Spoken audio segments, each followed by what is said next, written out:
Dabakala, centre de protection de la petite enfance. Seulement, ce sont 10 pensionnaires pour une capacité de plus de 200 enfants. Le centre de la petite enfance n'est pas beaucoup fréquenté. Nous avons que 68 tout petits qui sont au centre préscolaire.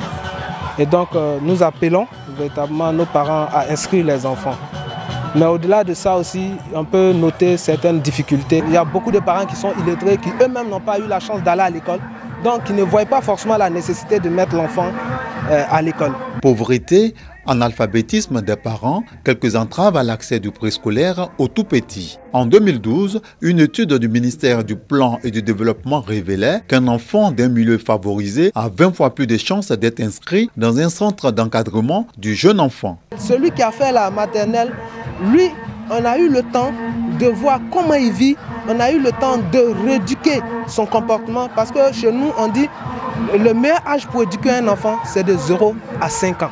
En réponse à cette situation, un projet, le DIGE, Développement intégré du jeune enfant. Il s'agit d'informer, éduquer les parents, les familles et communautés à adopter les bonnes pratiques de soins, de protection et d'éveil du jeune enfant. Nous donnons à travers un programme d'éducation parentale des aptitudes aux parents pour la prise en charge de leurs enfants. À côté de ça, il y a l'éducation préscolaire, c'est-à-dire de faire en sorte que le développement psychomoteur, cognitif, affectif, social de l'enfant soit avéré. Aujourd'hui, un développement d'un enfant, c'est un développement holistique, un développement global. Pour consolider les acquis du DIGE et améliorer ses actions en faveur du jeune enfant, un séminaire s'est tenu à Yamoussoukro. Participant, une cinquantaine d'acteurs appuyés d'experts de la petite enfance. L'enfant sera pris dans sa globalité et cela est un atout pour l'éducation, formation, pour le développement global de l'enfant.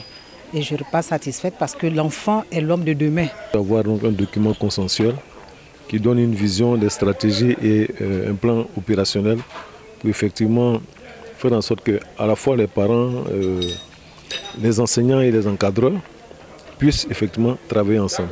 Coordonnée par le ministère du Plan et du Développement, la présente session de réflexion a été financée par l'UNICEF.